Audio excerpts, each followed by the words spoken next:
Hello. Alright, wait for everything to catch up here. I know they'll be behind, but that's different. So, anywho, I did end up taking last night off, and I can't remember if I read yesterday morning or not, but we are on, no, I haven't read in 2 days, because I read the 25th. So, today is Friday the 27th. This is the Reader's Nook, and I am Lady Rain, and we are going to read chapter 3 of the Talisman, and we'll see how far we get. I've been doing chapter by chapter for the simple fact that sometimes, in all honesty, my eyes get a little wonky when I'm reading, and if they start going like this, it's time for me to stop. So if I can get through 2 chapters, I will, but most of the time it's just one. It would be nice to get through a couple. I love reading. I love just, knowing that you guys will sit there and listen. And my voice is off lately because I was sick, but we'll see how it goes. So, Speedy Parker. He's what Jack has described as a black man who is a custodian or a janitor. He also keeps doing flashbacks about trips with his mother. So we'll see how Speedy goes today, shall we? Chapter 3, Speedy Parker. The next day, the sun was back. A hard, bright sun had layered itself like paint over the flat beach, and the slanting, red-tilted strip of roof Jack could see from his bedroom window. A long, low wave far out in the water seemed to harden in the light and sent a spear of brightness straight toward his eyes. To Jack, this sunlight felt different from the light in California. It seemed somehow thinner, colder, less nourishing. I kind of get that where we live, so that makes sense. The wave out in the dark ocean melted away, then hoisted itself up again, and a hard dazzling streak of gold leaped across it. Jack turned away from his window. He had already showered and dressed, and his body clock told him that it was time to start moving toward the school bus stop. 7:15. Hi! Yeah, no, a 7:15, no way. No, thank you. Not happening. That would be craziness. I can't find the letter. Can't find the letter. There we go. 7:15 is nuts. Although I get it. But of course, he would not go to school today. Nothing was normal anymore.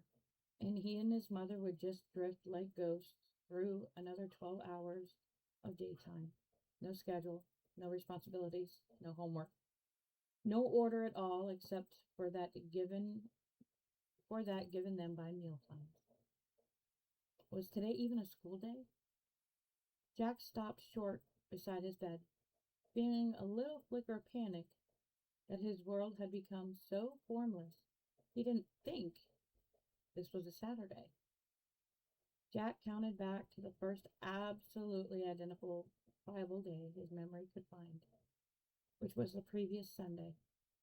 Counting forward made it Thursday. On Thursday, he had computer class with Mr. Baldo and an early sports period. At least that was what he'd had when his life had been normal. A time that now seemed, though it had come to an end only months ago, irretrievably lost. He wandered out of his bedroom into the living room, which he tugged at the drawstring, or when he tugged at the drawstring for the curtains, a hard, bright light flooded into the room, bleaching the furniture. Then he punched the button on the television set and dropped himself onto the stiff couch. His mother would not be up for at least another 15 minutes, maybe longer, considering that she'd had 3 drinks with dinner the night before. Jack glanced toward the door to his mother's room. 20 minutes later, he rapped softly on her door. Mom? A thick mumble answered him. Jack pushed the door open a crack and looked in. She was lifting her head off the pillow and peering back through half-closed eyes. Jackie, morning. What time? Around 8. God, you starving? She sat up and pressed the palms of her hands to her eyes. Kind of. I'm sort of sick of sitting in here. I just wondered if you were getting up soon. Not if I can help it. You mind? Go down to the dining room and get some breakfast. Mess around on the beach, okay? You'll have a much better mother today if you get her another hour in bed. Give her another hour in bed. Sure, he said. Okay, well, see you later. Her head had already dropped back down to the pillow. Oh, I love that feeling when you don't want to get up. Jack switched off the television and let himself out of the room after making sure his key was in the pocket of his jeans. The elevator smelled of camphor and ammonia. A maid had tipped a bottle off a cart. The doors opened and the gray desk clerk frowned at him and ostentatiously turned away. Being a movie star's brat doesn't make you anything special around here, Sonny. And why aren't you in school? Jack turned into the paneled entrance to the dining room. A saddle of lamb. It saw rows of empty tables and a shadowy vastness. Perhaps 6 had been set up. A waitress in a white blouse and red ruffled skirt looked at him, then looked away. 2 exhausted-looking old people sat across the table from each other at the other end of the room. There was no other breakfasters. As Jack looked on, the old man leaned over the table and unselfconsciously cut his wife's fried egg into 4-inch square sections. Table for 1. The woman in charge of the saddle of lamb during the day had materialized behind him and was already plucking a menu off a stack beside the reservation book. Changed my mind. Sorry. Jack escaped. The Alumbers coffee shop, the Beachcomber Lounge, lay all the way across the lobby and down a long, bleak corridor lined with empty display cases. His hunger died at the thought of sitting by himself at the counter and watching the bored cook slap down strips of bacon on a crusty grill. He would wait until his mother got up, or better yet, he would go out and see if he could get a donut and a little carton of milk at one of the shops up the street on the way into town. He pushed open the tall, heavy front door of the hotel and went out into the sunlight. For a moment, the sudden brightness stung his eyes. The world was a flat, glaring dazzle. Jack squinted, wishing he had remembered to bring his sunglasses downstairs. He went across the apron of red brick and down the 4 curving steps to the main pathway through the gardens at the front of the hotel. What happened if she died? What happened to him? Where would he go? Who could take care of him? Who would take care of him? If the worst thing in the world actually took place and she died, for good and all died, up in that hotel room? He shook his head, trying to send the terrible thought away from the lurking panic. Before a lurking panic could rush up out of the Alumbers' well-ordered gardens and blast him apart. He would not cry. He would not let that happen to him. And he would not let himself think about the Terry tunes and the Terry tunes and the weight she had lost. The feeling, almost skipped a sentence, the feeling that he sometimes had that she was too helpless and without direction. He was walking very quickly now, and he shoved his hands into his pockets as he jumped down off the curving path, through the gardens, into the hotel's drive. She's on the run, son, and you're on the run with her. On the run. But from whom? And to where? Here, just to hear this deserted resort? He reached the wide street that traveled up the shoreline toward the town And now all of the empty landscape before him was a whirlpool that could suck him down into itself. It split him, oh, and spit him out. Yeah, split him out. Spit him out into the dark place where peace and safety had not existed. A gull sailed out over the empty road, watched it go. Oh, empty road. Wheeled around in the wide curve and dipped back toward the beach. I'm determined to skip sentences, I tell you. Jack watched it go, shrinking in the air to the smudge of white above the erratic line of the roller coaster track. Yeah, I keep my mess ups in here because honestly, everybody messes up. Everybody can skip a sentence, get a word wrong. And right now, my speech isn't the best because I'm getting my upper teeth replaced. So bear with me. But it's good to have both of you here. Hopefully, at some point, we'll get more viewers. Lester Speedy Parker, a black man with crinkly gray hair and heavy lines cutting down through his cheeks, was down there somewhere inside Fun World. And it was Speedy he had to see. That was as clear to Jack as his sudden insight about his friend Richard's father. A gull screeched, a wave bounced hard gold light toward him, and Jack saw Uncle Morgan and his new friend Speedy as figures almost allegorically opposed, as if they were statues of night and day, stuck up on plinths, moon and sun. What the heck is a plinth? I gotta look that up, guys. I don't know what that is. It's the first time I've heard that.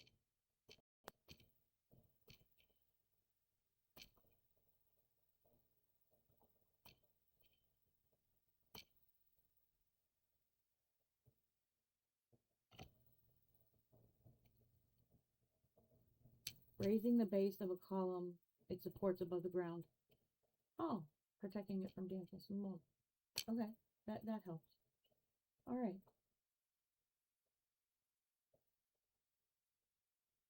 As if they were statues of night and day, stuck up on plinths. Now it makes sense. Moon and sun, the dark and the light. What Jack had understood as soon as he had known that his father would have liked Speedy Parker was that the other bluesmen had no harm in him. Uncle Morgan now, he was another kind of being altogether.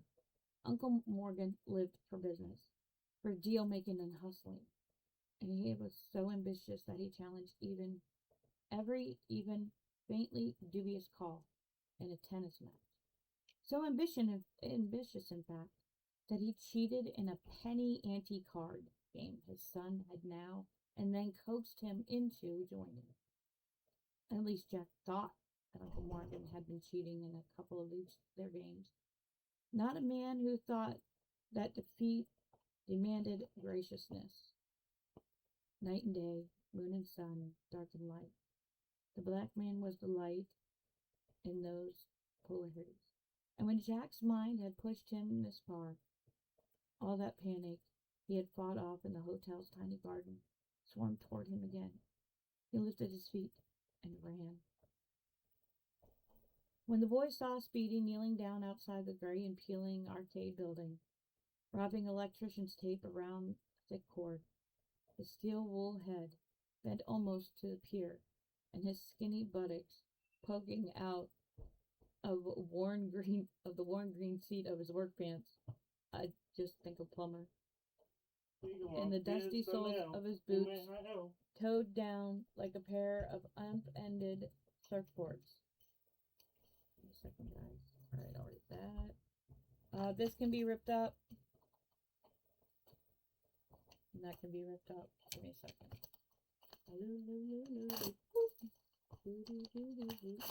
Yes, all garbage goes in the garbage. I don't even bother. What's that? Yeah, it is.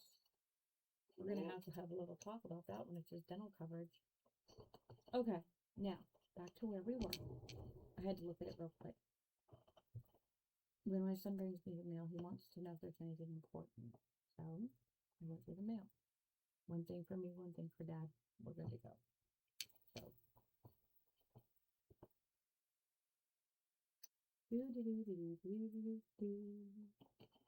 Okay.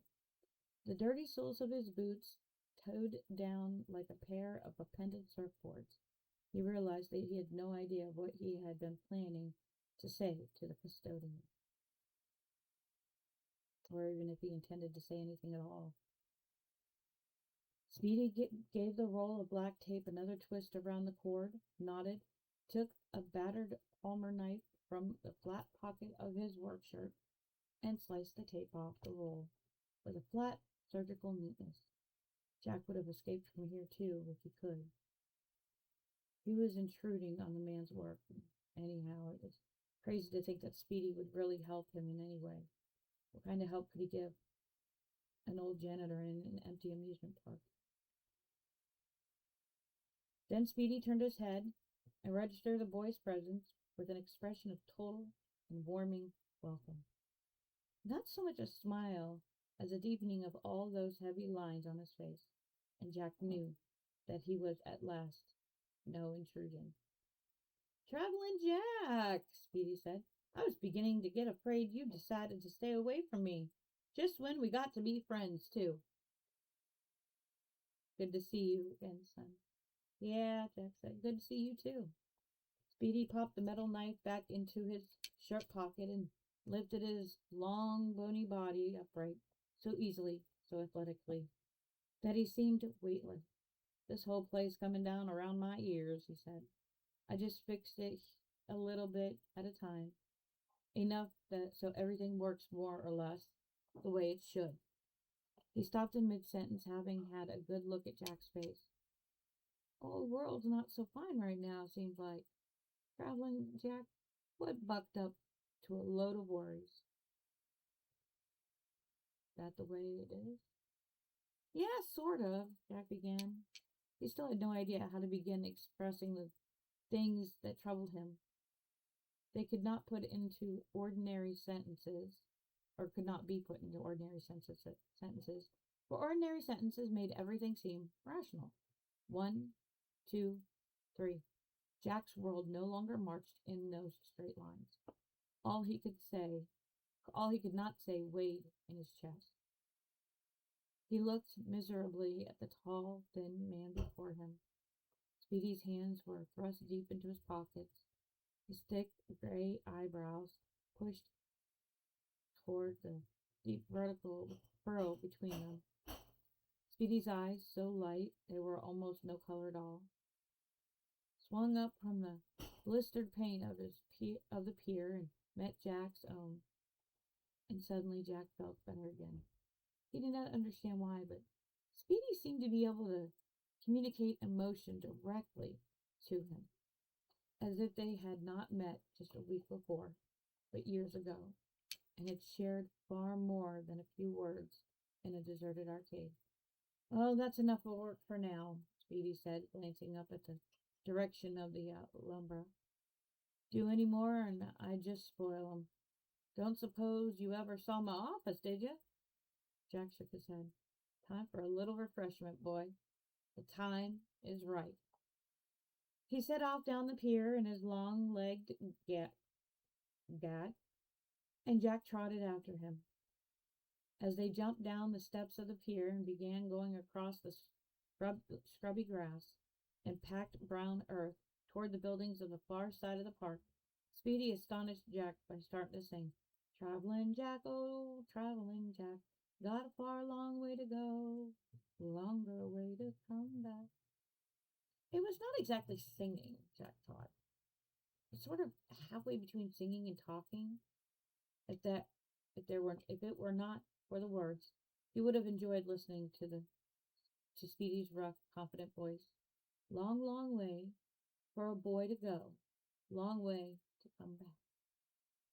Speedy cast an almost twinkling look at him over his shoulder. "Why do you call me that?" Jack asked him. "Why am I Traveling Jack? Because I'm from California?" They had reached the pale blue ticket booth at the entrance of the roller coaster entrance, and Speedy thrust his hand back in his pockets as his baggy green work pants work pants and spun on his heel and propped his shoulders on the little blue enclosure. The efficiency and quickness of his movements had a quality almost theatrical, as if Jack thought, had he known the boy was going to ask that particular question at that precise moment? He say he come from California, don't he know he gotta go right back? Thanks, Speedy. His ponderous, sculpted face filled with emotion that seemed almost reluctant to Jack. Say he come all the way. Poor traveling Jack gotta go right back. What? Jack said, go back. I think my mom even sold the house, or she rented it, or something. I don't know what the hell you're trying to do, Speedy. Oh, I don't know what the hell you're trying to do, Speedy. Not a question. He was relieved when Speedy did not answer him in his charming, rhythmic sing-song, but said in a normal voice, bet you don't remember meeting me before, Jack. You don't, do you? Meet me before? Where was this? California. At least I think we met back there. Not so's you'd remember, traveling Jack. It was a pretty busy couple of minutes. Would have been would have been about 4 or 5 years ago. 1976. Jack looked up at him in pure befuddlement. 1976. He would have been 7 years old. Let's go find my little office, Speedy said, and pushed himself off the ticket booth with his same weightless grace. Jack followed after him, winding through the tall supports of the roller coaster. Black shadows like the grids of tic-tac-toe diagrams overlaid the dusty wasteland sprinkled with beer cans and candy wrappers. Letterbugs. The track of the roller coaster hung above them like the unfinished skyscraper. Speedy moved, Jack saw, with basketball players' rangy ease, his head up and his arms dangling. The angle of his body, his posture, and the crisscrossed gloom beneath the struts seemed very young. Speedy could have been in his 20s. Then a custodian stepped out again into the harsh sunlight, and 50 extra years grayed his hair and seemed at the back of his neck. Jack paused as he reached the final row of uprights, sensing as if Speedy Parker's illusionary juvenescence were the key to them, that the daydreamers were somehow very near, hovering all about him. 1976, California. Jack trailed off after Speedy, who was going toward the tiny red painted wooden shack back up against the smooth wire fence on the far side of the amusement park. Excuse me. He was sure that he had never met Speedy in California, but the almost visible presence of his fantasies had brought back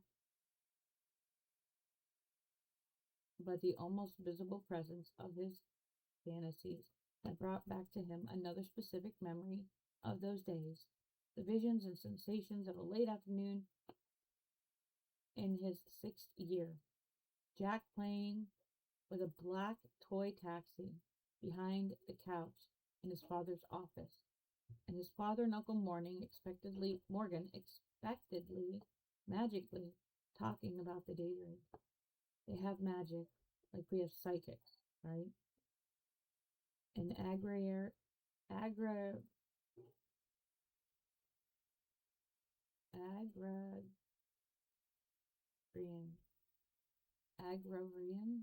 monarchy. I don't know how. Agrarian.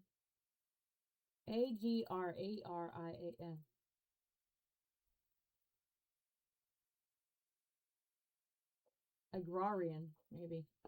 Anyway, monarchy used magic instead of science. Can you begin to understand how much fucking clout we'd swing if we gave them electricity? If we got them modern weapons to the right guys over there? Do you have any idea? Hold on there, Morgan. I have a lot of ideas that apparently have yet to occur to you. Jack could almost hear his father's voice in the peculiar and unsettling realm of the daydreams seemed to stir in the shadowy wasteland beneath the roller coaster. He began again to trot after Speedy, who had opened the door of the little red shack and was leaning against it, smiling without smiling. You got something on your mind, Traveling Jack? Something that's buzzing in there like a bee. Get on inside the executive suite and tell me about it. If the smile had been broader, more obvious, Jack might have turned and run. The specter of mockery still hung humiliatingly near. But Speedy's whole being seemed to express a welcoming concern.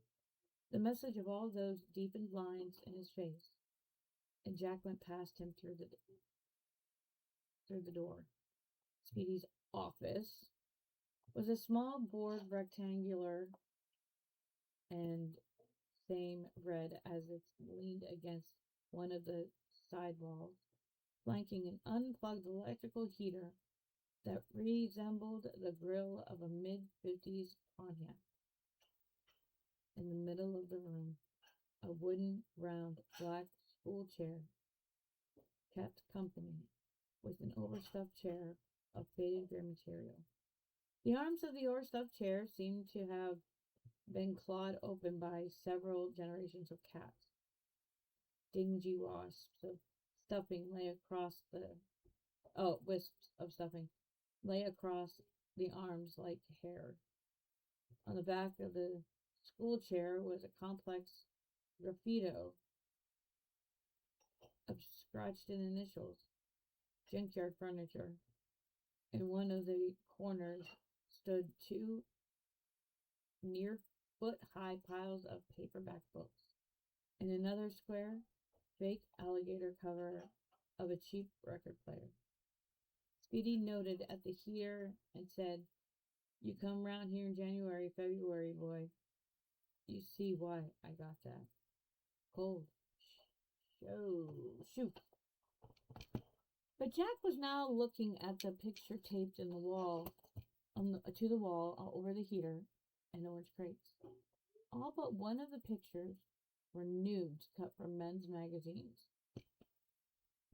Women with breasts as large as their hands, lulled back against comfortable trees and splayed columnar, hard-working legs. To Jack, their faces looked both fascinating and rapacious, as if these women would take bites out of his skin after they kissed him. Some of the women were no younger than his mother. Others seemed only a few years older than himself. Jack's eyes gazed over his needful flesh, all of it, young and unyoung, pink, chocolate brown, or honey yellow, seemed to press toward his touch, and he was too conscious of Speedy Parker standing beside him, watching. Then he saw the landscape in the midst of the nude photographs, and for a second, he probably forgot to breathe. It, too, was a photograph, and it seemed to reach out for him as if it unfurled toward as if it were three-dimensional. A long grassy plain of a particular aching green unfurled toward a low ground down range of mountains. Above the plain and the mountains ranged a deep, transparent sky. Jack could very nearly smell the freshness of this landscape. He knew that place. He had never been there, not really, but he knew it. That was one of the places in the daydream. Kind of catch the eye, don't it? Speedy said, and Jack remembered where he was. A Eurasian woman with her back to the camera, tilted a heart-shaped rear. Good Lord. And smiled at him over her shoulder.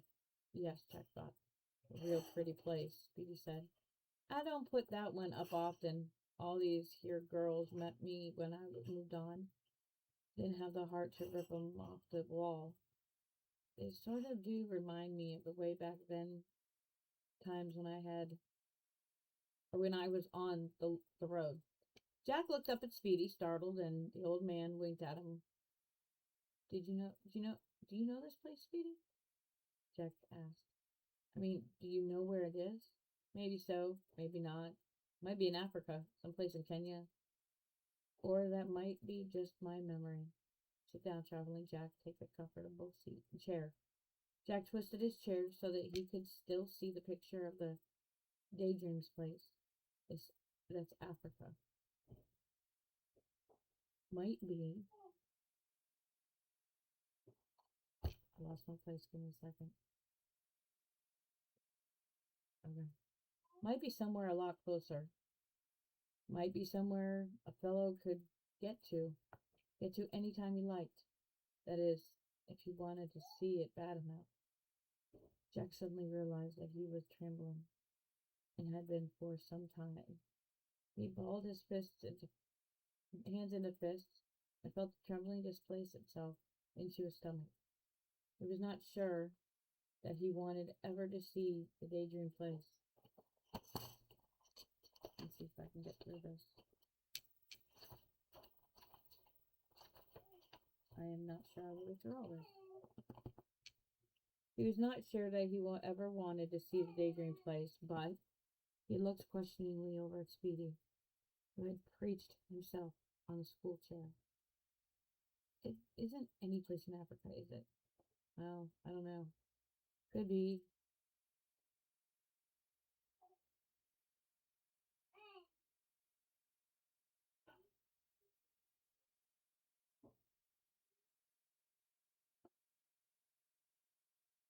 Well, I don't know. Could be. I got my own name for it, son. I call it the territories.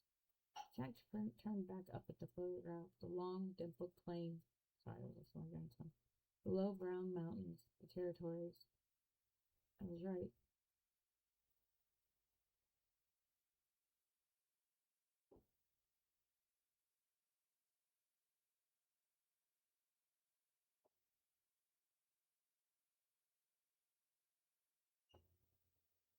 Yeah, I'm starting to.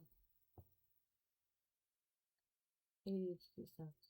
My mind kind of goes. Okay, let's get back to this. I got my own name for it, son. I just call it the territories. Jack looked back up at the photograph. The long, dimpled plain. The low, brown mountains. Territories. I was right. That was its name. They have magic like we have psychics, right? And they're an agrarian monarchy. Modern weapons to the right guys over there. Uncle Morgan plotting. His father answering. Putting on the brakes. We have to be careful about the way we go in there, partner. Remember, we owe them. By which I mean we really owe them. The territories, he said to Speedy, testing the name in his mouth as much as asking a question. They're like the rust wine in the rich man's cellar. Soft rain. That's the place, son. You've been there, Speedy? Jack asked fervently, hoping for a straightforward answer. But Speedy frustrated him, and as Jack had almost known he would, the custodian smiled at him and took his time to get his.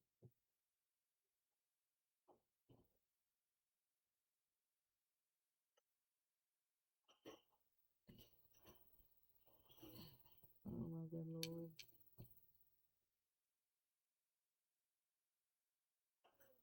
Okay. The Speedy frustrated him as he was as Jack had almost known the world. The custodian smiled at him, and this time it was a real smile, not a subliminal flame of warmth. After a moment, Speedy said, "Hell, I've never been outside the United States traveling, Jack. But even in the war,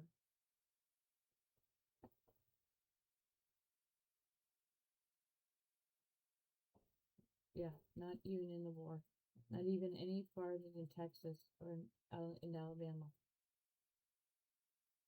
How do you know about the territories?" The name was just beginning to spit in his mouth. "Man like me,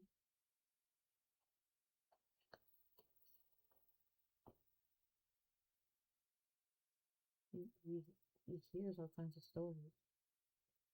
Stories about two-headed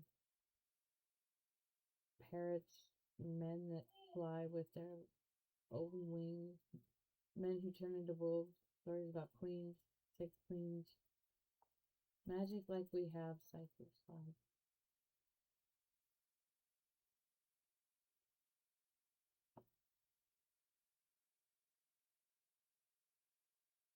Angels and werewolves. I heard stories about werewolves," Jack said. "They're even in cartoons." "That doesn't mean anything, sweetie. Probably it won't, because I've heard that if a man pulls a radish out of the ground, another man half a mile away will be able to get that ranch. The air so sweet and clear. Angels. Angels or demons. Respect. Angels and werewolves. I've heard stories about werewolves," Jack said. "They're even in cartoons. That doesn't mean anything, Speedy." "Probably it don't, but I heard that if a man pulls a radish out of the ground, another man's half a mile away will be able to smell that radish. The air is so sweet and clear. They're angels, men with wings, and sick queens," Jack said, meaning it as a joke. Man, this was a dumb play.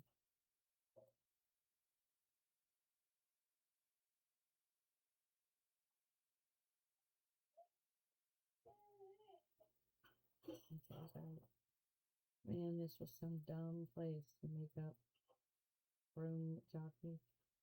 But the instant he spoke the words, he felt sick himself. He had remembered the black eye of the gull fixing him with his own mortality as he yanked the clam out of the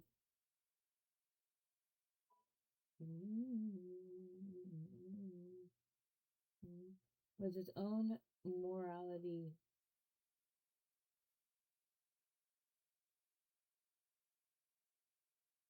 His own morality as it yanked a clam from its shell, and he could hear bustling Uncle Morgan asking if Jack could put Queen Lily on the line. I'm gonna pause there. I need to get up and walk around. I'm not sure what's going on.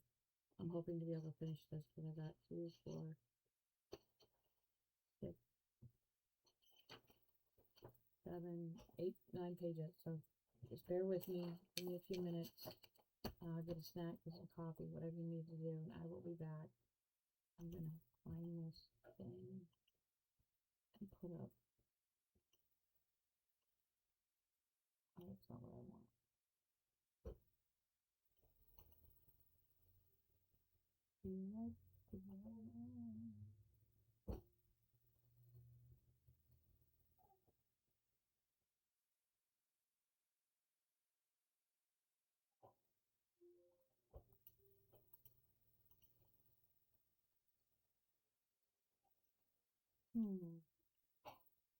Doesn't let me do that.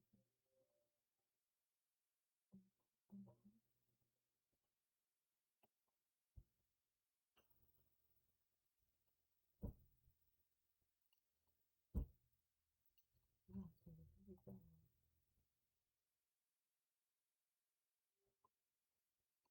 Oh, it's done.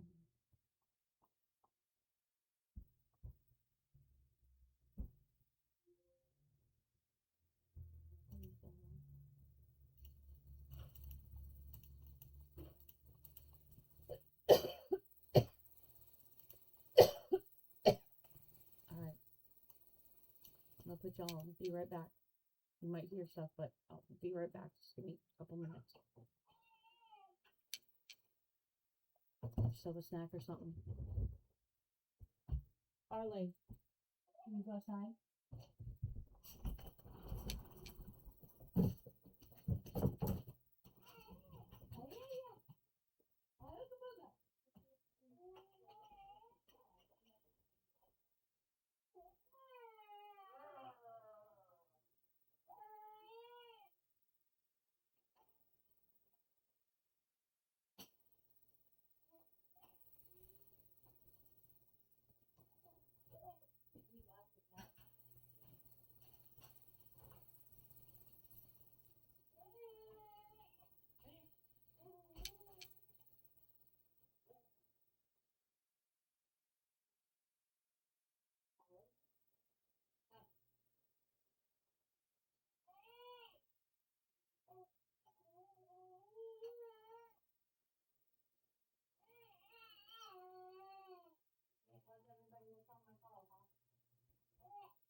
You gonna get that easy? Yeah.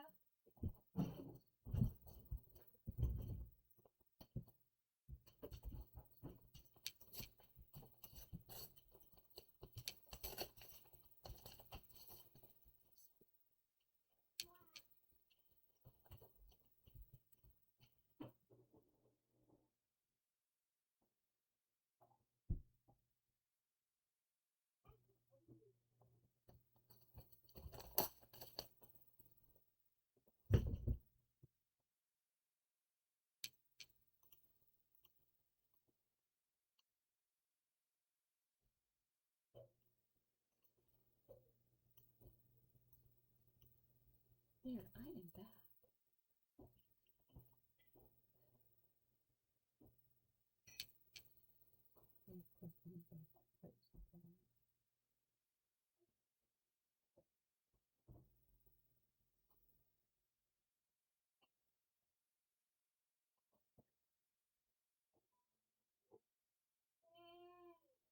Okay, now let's continue.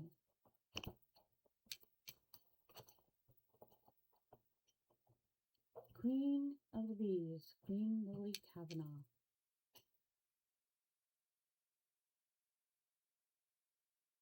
I was frowning because I kept spacing out.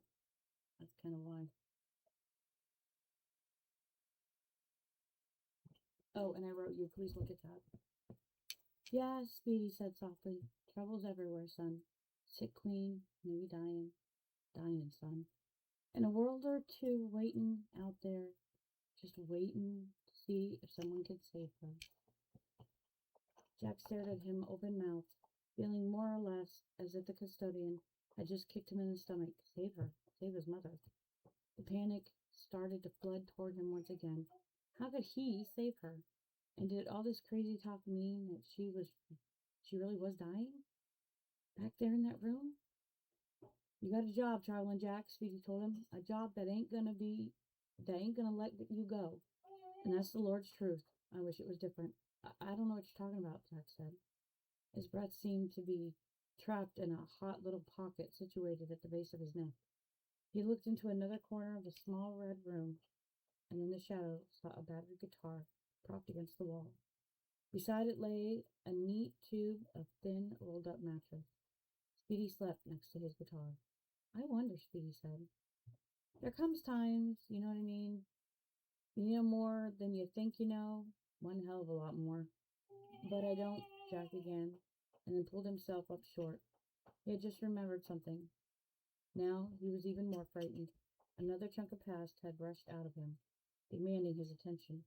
Instantly he was filmed with perspiration, and his skin felt very cold, as if he had been misted by a fine spray from a hose. This memory was what he had fought to suppress yesterday morning, standing before the elevators, pretending that his bladder was not about to burst. Didn't I say it was time for a little refreshment? Speedy said, reaching down to push aside the loose floorboard. Jack again saw two ordinary-looking men trying to push his mother into a car. Above them, a huge tree tipped scalloped grounds over the automobile's roof. Speedy gently extracted a pint bottle from the gap between the floorboards.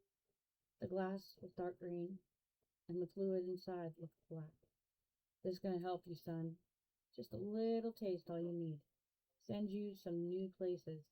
Help you get started finding the job I told you about. I can't stay, Speedy, Jack blurted out, now in a desperate hurry to get back to the lumber.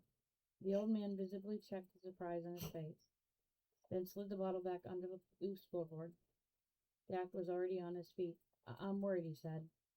About your mom? Jack nodded, moving backward toward the open door. Then you better settle your mind and go see if she's all right. You come back here any time, Traveling Jack.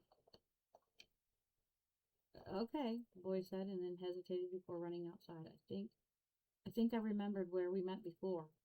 Nah, my brain's got twisted, Speedy said, shaking his head and waving his hands back and forth for him. You had it right. We never met before last week. Get on back to your mom and set your mind at ease. Jack sprinted out the door, ran through the dimensionless sunlight to the wide arch leading to the street. Above it, he could see the letters DLROWNUFAIDACRA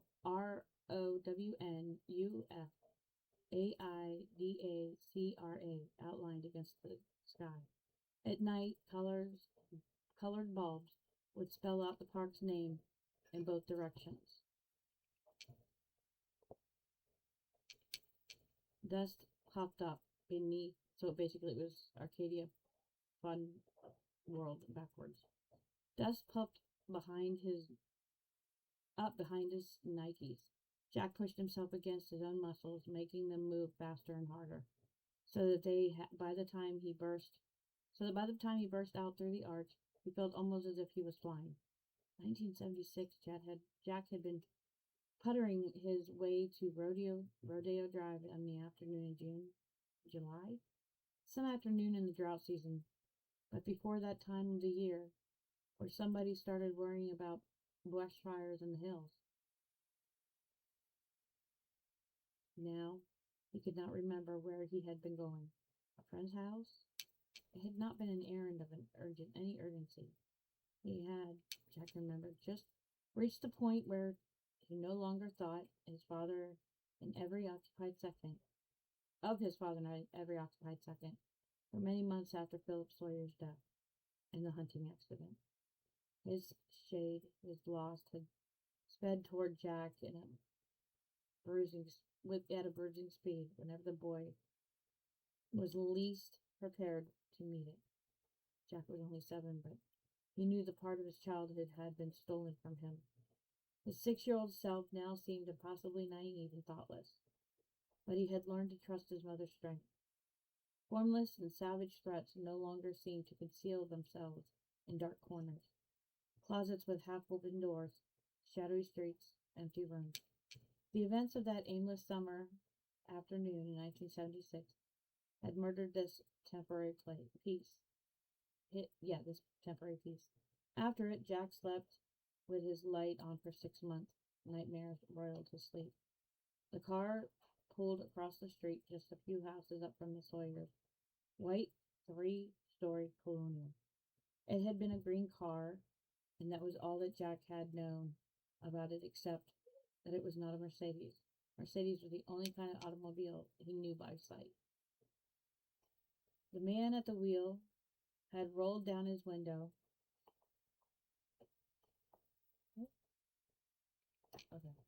Had rolled down his window and smiled at Jack. The boy's first thought had been that he knew this man. The man had been Bill Sawyer and wanted just to say hello to his son. Somehow, that was conveyed by the man's smile, which was easy and unforced and familiar. Another man leaned forward in the passenger seat and peered toward Jack through his blind man glasses, round and so dark that they were nearly black. The second man was wearing a pure white suit. The driver let his smile speak for a moment longer. Then he said, "Sonny, do you know how we got to the Beverly Hills? How we get to the Beverly Hills Hotel?" So he was a stranger after all. Jack experienced an old little flicker of disappointment. He pointed straight up the street. The hotel was right up there, close enough so that his father had been able to walk to breakfast meetings in the loggia. Straight ahead. Straight ahead? The driver asked, still smiling. Jack nodded. "You're a pretty smart little fella," the man told him, and the other man chuckled. "Any idea how far it is?" Jack shook his head. "A couple of blocks, maybe?" "Yeah." He had begun to get uncomfortable. The driver was still smiling, but near the smile. Now the smile looked bright and hard and empty. And the passenger's chuckle had been wheezy and damp, as if he was sucking on something wet. "5, maybe 6. What do you say?" About 5 or 6, I guess," Jack said, stepping backward. "Well, I sure do want to thank you, little fellow," the driver said. "You don't happen to like candy, do you?" He extended the closest fist through the window, turned it palm up, and opened his fingers. "A Tootsie Roll. It's yours. Take it." Jack tentatively stepped forward, hearing in his mind the words of 1,000 warnings involving strange men and candy, but this man was still in his car. If he tried anything, Jack could be a half a block away before the men got out his door open. And to not take it somehow seemed a breach of civility. Jack took another step nearer. He looked in the man's eyes, which were blue and as bright and as hard as a smile.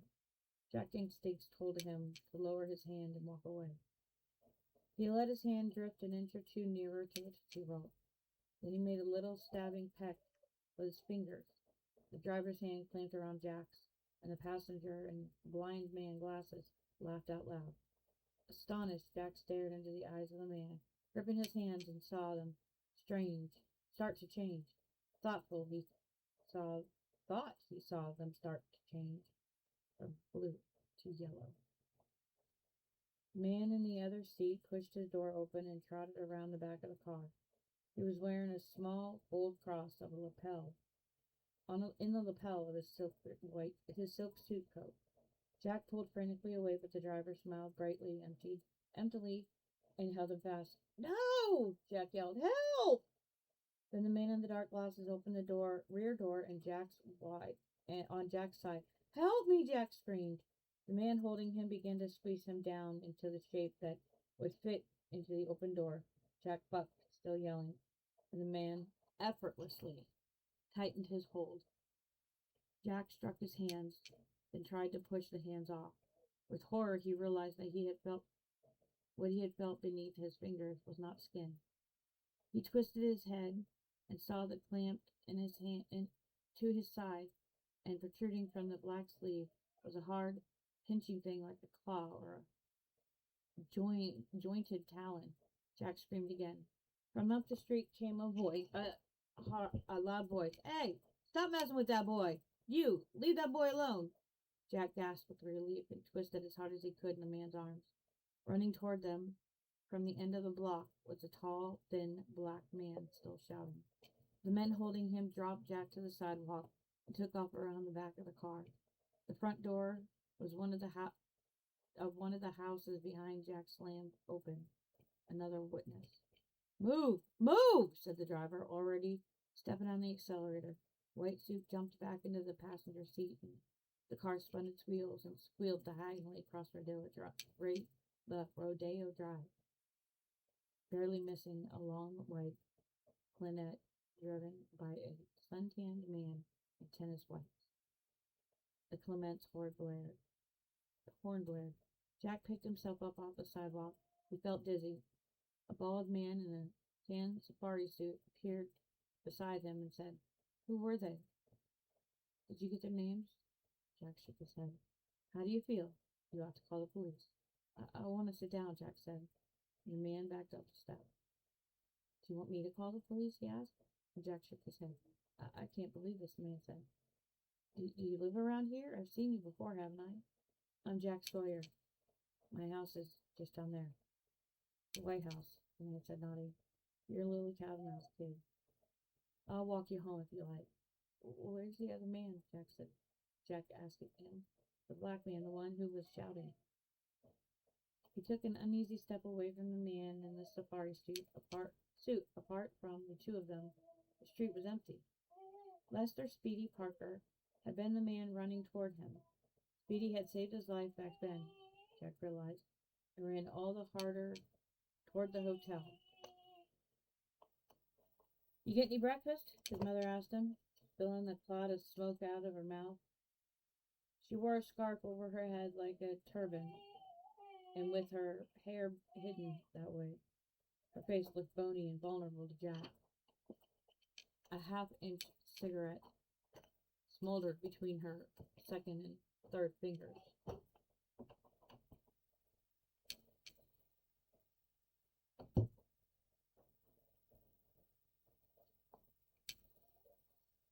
And when she saw him glance at it, she snubbed it out in the ashtray on her dressing table. No, not really, he said, hovering in the door of her bedroom.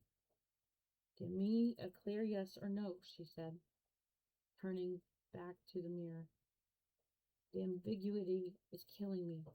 The mirror wrist and the mirror hand applied the makeup to Lily's face. Still stick thin. No, he said. Well, hang on for a second. When your mother has herself beautiful, she'll take you downstairs and buy you whatever your heart desires. Okay, Jack said. It just seems so depressing, being there all alone. I swear what you have to be depressed about. She leaned forward and inspected her face. Inspected her face in the mirror. I don't suppose you mind waiting in the living room, Jackie. I'd rather do this alone. Tribal secrets. Jack wordlessly turned around and wandered back to the living room. When the telephone rang, he jumped about a foot. Should I get that? He called out. Thank you. Her cool voice came back. Jack picked up the receiver and said hello. Hey, kid, I finally got you, said Uncle Morgan slow. What in the world is going on in your mama's head? Jesus, we could have a real situation if somebody doesn't start paying attention to the details. Is she there? Tell her she has to talk to me. I don't care what she says. She has to talk to me. Trust me, kiddo. What's wrong? Do you need me to take him? Alright. Give me 2 seconds, guys. Mom is exhausted.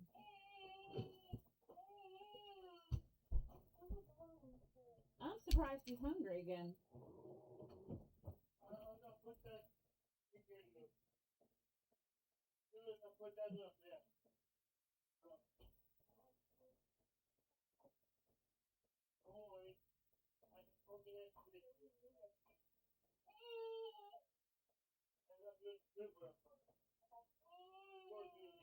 Okay.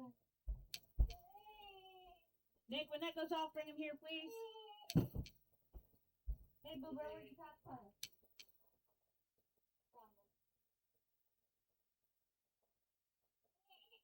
Really?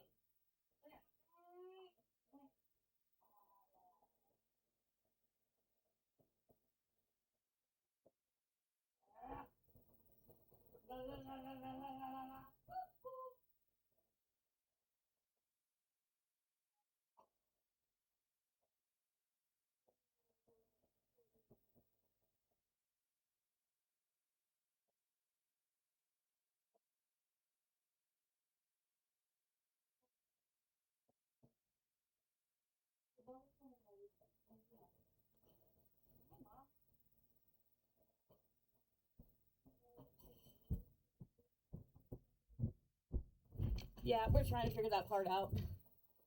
6 months old and hits people. Good Lord. I gotta wait for that bottle to... Okay. Give me a second to find where we were for a second. My grandson's hungry, so I'm getting my bottle heated up. This is part of the thing, is life interferes and I just go with it. Used to be my dog.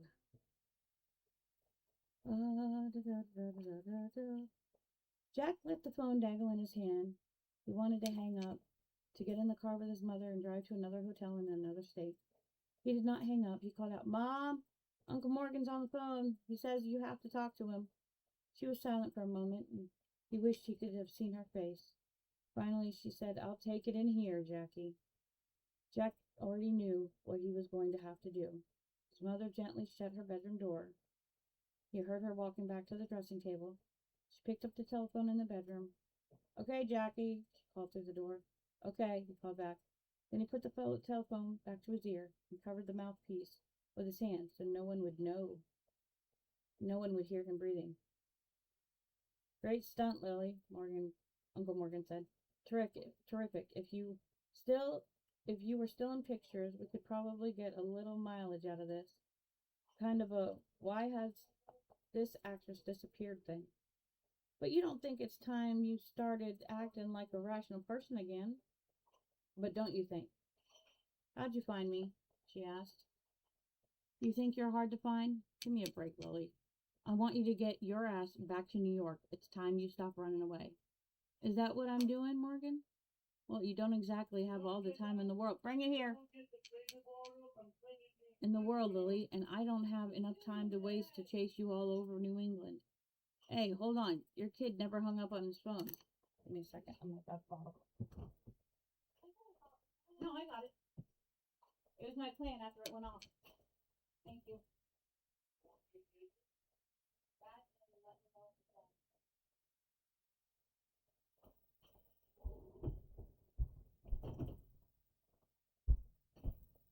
I don't have the best one.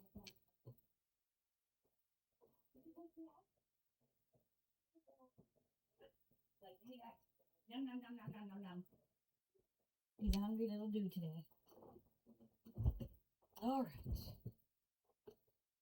Let's see. Of course he did. Jack's heart had stopped some seconds earlier. "Get off the line, kid," Morgan Sloat's voice said to him. "Don't be ridiculous, Sloat," his mother said. "I'll tell you what's ridiculous, lady. You holding up in some seedy resort when you ought to be in the hospital. That's ridiculous. Jesus, don't you know we have a million business decisions to make?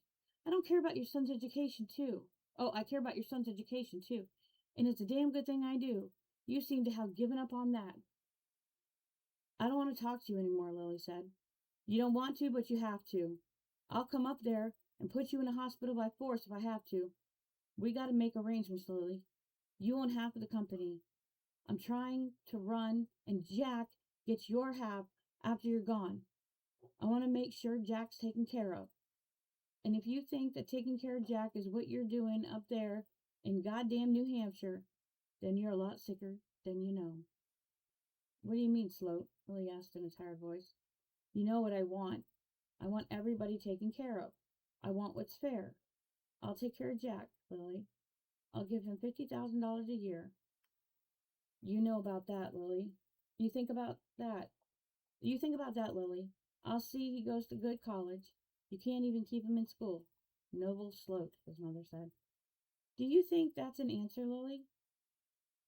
You need help, and I'm the one offering. What's your cut, Sloat? His mother asked. You know goddamn well I get what's fair. I get what's coming to me, your interest in Sawyer and Sloat. I worked my ass off for that company, and it ought to be mine. We could get the paperwork done in the morning, Lily, and then concentrate on getting you taken care of. Like Tommy Woodbine was taken care of, she said. Sometimes I think you and Phil are too successful, Morgan. Sawyer and Sloat was more manageable before you got into real estate investments and production deals. Remember when you had only a couple of deadbeat comics and a half dozen hopeful actors and screenwriters as clients? I liked lived better before the megabucks. Manageable. Who are you kidding? Uncle Morgan yelled. You can't even manage yourself. Then he made an effort to calm himself. And I'll forget you mentioned Tom Woodbine. That was beneath even you, Lily. I'm going to hang up now, Sloat. Stay away from here. Stay away from Jack. You're going into a hospital, Lily. And this running is going to... His mother hung up in the middle of Uncle Morgan's sentence. Jack gently put down his own receiver. Then he took a couple of steps closer to the window, as if he had not been seen anywhere near the living room phone. Always left not to be seen. Only silence came from the closed door. Mom? He said. Yes, Jackie. He heard a slight wobble in her voice. You okay? Is everything all right? Me? Sure. Her footsteps came softly to the door, which cracked open. Their eyes met, his blue to her blue. Lily swung the door all the way open again. Their eyes met for a moment of uncomfortable intensity. Of course everything's all right. Why wouldn't it be? Their eyes disengaged. Knowledge of some kind had passed between them. But what? Jack wondered if she knew that he had listened to her conversation and then thought that the knowledge they had just shared was, for the first time, the fact of her illness. Well, he said, embarrassed now, his mother's disease. That great, unspeakable subject grew obscenely large between them. I don't know exactly, Uncle Morgan seemed shrugged. Lily shivered, and Jack came to another great recognition. His mother was afraid, at least as afraid as he was. She plugged a cigarette in her mouth and open her lighter. Another a stabbing look from her deep eyes. Don't pay any attention to that past, Jack. I'm just irritated because it really doesn't seem that I'll ever be able to get away from him. Your Uncle Morgan likes to bully me. She exhausted exhaled gray smoke. I'm afraid that I don't have much appetite for breakfast anymore. Why don't you take yourself downstairs and have a real breakfast this time? Come with me, he said. I'd like to be alone for a while, Jack. Try to understand that. Trust me. These things that grown-ups say mean something else entirely. I'll be more companionable when you come back, she said. That's a promise. And what she was really saying was, I want to scream. I can't take any more of this. Get out. Get out. Should I bring you anything? She shook her head, smiling toughly at him. And he had to leave the room. Though he no longer had any stomach for breakfast either. Jack wandered down the corridor of the elevators. Once again, he was there was only one place to go. This time he knew it before he even reached the gloomy lobby and ashen, censorious desk clerk. Speedy Parker was not in the mall, or not in the small red painted shack in the office. He was not on out on a long pier in the arcade where the two old boys were back playing skee-ball as if they both knew they would lose. He was not in the dusty vacancy beneath the roller coaster. Jack Sawyer turned aimlessly in the harsh sunlight, looking down the empty Aves and deserted public places of the park. Jack's fear tightened itself up a notch. Suppose something has happened to Speedy. It was possible. But what if Uncle Morgan had found out about Speedy? Found out what though?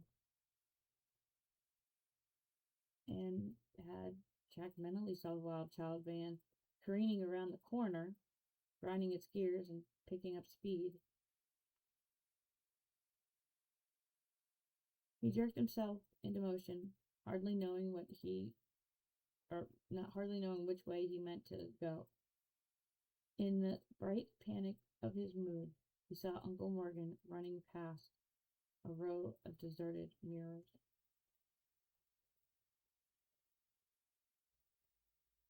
Turned by them into a series of monstrous and deformed figures.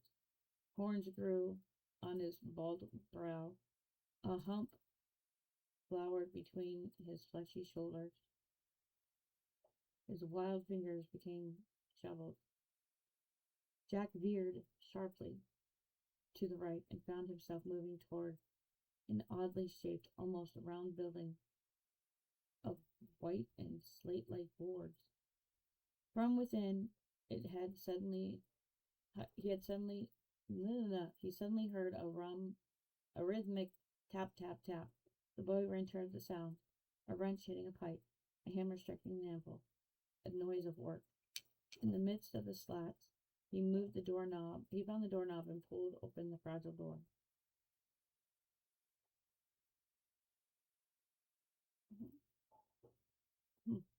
Jack went forward in the darkness, and the sound grew louder. The darkness changed from around him, altered its dimensions. He stretched out his hands and touched canvas. This slid aside, instantly growing yellow. Yellow light fell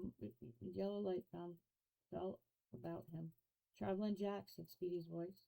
Jack turned toward the voice and saw the custodian sitting on the ground beside a partially dismantled merry-go-round.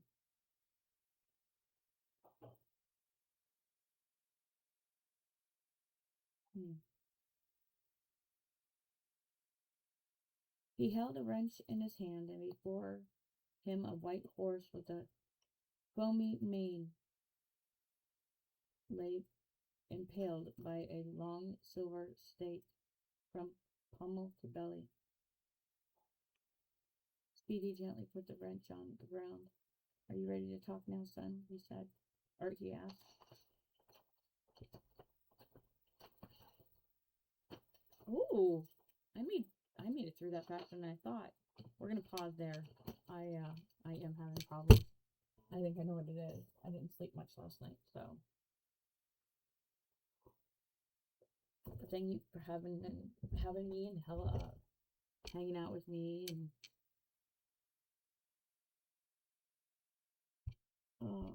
I just kept zoning out for some reason. I'm not sure why. So, but I'm gonna let you guys go, and this will be up on YouTube by tomorrow. All right. So we'll do chapter 4 either tonight or tomorrow. Okay. Y'all have a wonderful day. Love you. Bye.